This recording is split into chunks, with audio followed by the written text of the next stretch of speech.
राधे कृष्णा आप सभी को। माघ महात्म्य के अध्याय 14 में हम ब्राह्मण पुत्र और गंधर्व कन्याओं के पिशाच और पिशाचनी बनने की कथा सुन रहे थे। अब आगे माघ महात्म्य अध्याय 15। पिशाच रूपी ब्राह्मण पुत्र अग्निप के पिता वेदनिधि ब्राह्मण ने जब लोमश ऋषि से उनके पिशाच रूपी पुत्र तथा पिशाचनी रूपी गंधर्व कन्याओं के श्राप से मुक्ति के लिए प्रार्थना की, तो लोमश ऋषि कहने लगे कि यदि यह सब मेरे साथ नियम पूर्वक माघ स्नान करें तो यह श्राप से छूट जाएंगे। शुभ तीर्थ में माघ स्नान करने से श्राप का फल नष्ट हो जाता है। 7 जन्मों के पापों के साथ इस जन्म के सब पाप माघ में तीर्थ स्थान पर स्नान करने से नष्ट हो जाते हैं। माघ मास में स्नान करने से अवश्य ही मोक्ष की प्राप्ति होती है। राजसूय यज्ञ और अश्वमेध यज्ञ से भी अधिक फल माघ मास में स्नान करने से होता है। अतः इन सब के द्वारा संपूर्ण पापों का सहज में ही नाश करने वाला माघ स्नान क्यों न किया जाए। पिशाच, पिशाचिनी तथा ब्राह्मण वेदनिधि आदि सब लोमेश ऋषि की बातों को बहुत ध्यानपूर्वक सुन रहे थे। इसके बाद लोमश ऋषि कहने लगे कि पूर्व काल में अवंती देश में वीरसेन नाम का राजा था।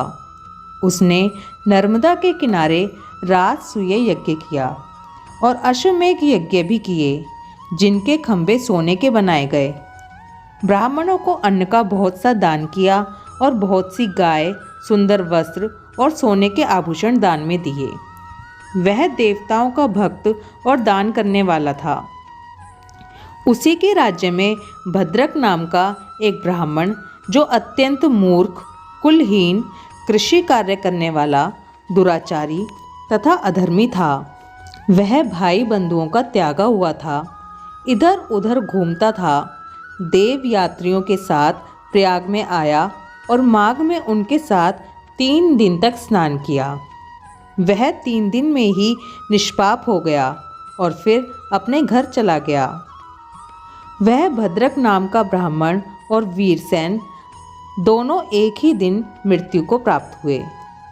मैंने इन दोनों को एक साथ इंद्रलोक में देखा। तेज, रूप, बल, स्त्री, वस्त्र और आभूषणों में दोनों एक समान थे। मैंने अपनी दिव्य दृष्टि से उनके कर्मों को देखा। ऐसे में माघ स्नान और उसके महात्म्य को क्या कहा जाए। राजसूय यज्ञ करने वाला स्वर्ग का सुख भोगकर फिर भी जन्म लेता है, परंतु संगम में माघ स्नान करने वाला जन्म मरण के बंधन से छूट जाता है। गंगा और यमुना के संगम की हवा के स्पर्श से ही बहुत से दुख नष्ट हो जाते हैं। अधिक क्या कहें, और किसी भी तीर्थ में किए गए पाप माघ मास में प्रयाग में स्नान करने से नष्ट हो जाते हैं। अब मैं तुम्हें पिशाच मोचन नाम का एक पुराना इतिहास सुनाता हूँ। इस इतिहास को यह कन्याएं और तुम्हारा पुत्र भी सुने, उससे इनको स्मृति प्राप्त होगी। पुराने समय में देवद्युति नाम का बड़ा गंभीर और वेदों का पारंगत एक वैष्णव ब्राह्मण था। उसने पिशाच को निर्मुक्त किया था। ये सुनकर ब्राह्मण वेदनिधि पूछने लगे, हे ऋषिवर, कृपया कहें कि वह देवद्युति कहाँ का रहने वाला और किसका पुत्र था। उसने किस पिशाच को निर्मुक्त किया। आप विस्तार पूर्वक यह सब कथा सुनाइए। ये सुन लोमश ऋषि मुस्कुराते हुए बोले, हे ब्राह्मण, ध्यान से सुनो। किलपज्ञ से निकली हुई सुंदर सरस्वती के किनारे पर उसका स्थान था। जंगल के बीच में पुण्य जल वाली सरस्वती बहती थी। वन में अनेक प्रकार के पशु भी विचरते थे। उस ब्राह्मण के श्राप के भय से पवन भी बहुत सुंदर चलती थी और वन चैत्र रथ के समान था। उस जगह धर्मात्मा देवद्युति रहता था। उसके पिता का नाम सुमित्र था और वह लक्ष्मी के वरदान से उत्पन्न हुआ था। वह सदैव आत्मा को स्थिर रखता, गर्मी में अपने नेत्र सूर्य की तरफ रखता, वर्षा में खुली जगह पर तपस्या करता, हेमंत ऋतु में सारस्वत सरोवर में बैठता और त्रिकाल संध्या करता। जितेंद्रिय और सत्यवादी भी था। अपने आप गिरे हुए फल और पत्तियों का भोजन करता था। उसका शरीर सूख कर हड्डियां मात्र रह गई थी।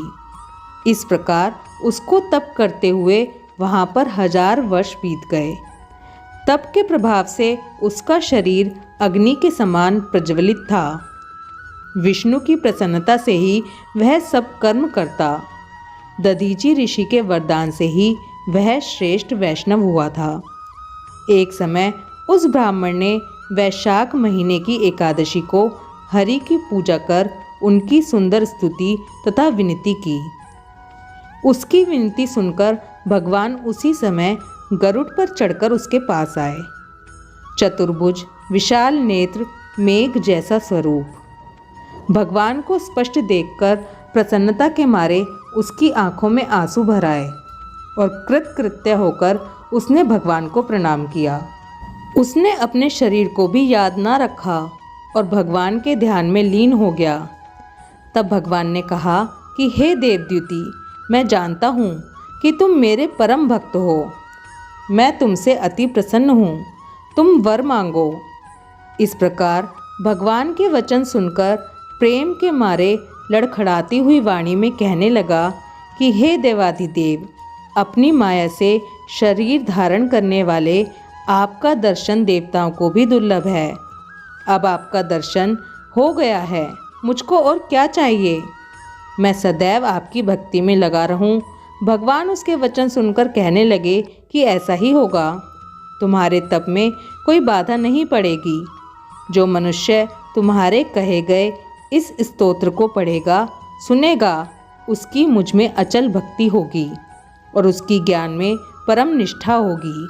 माघ महात्म्य 15वां अध्याय समाप्त। माघ महात्म्य के 15वें अध्याय में धर्मात्मा देवद्युति द्वारा बताए गए नारायण स्तुति को सुनने मात्र से भगवान की भक्ति और कृपा प्राप्त होती है।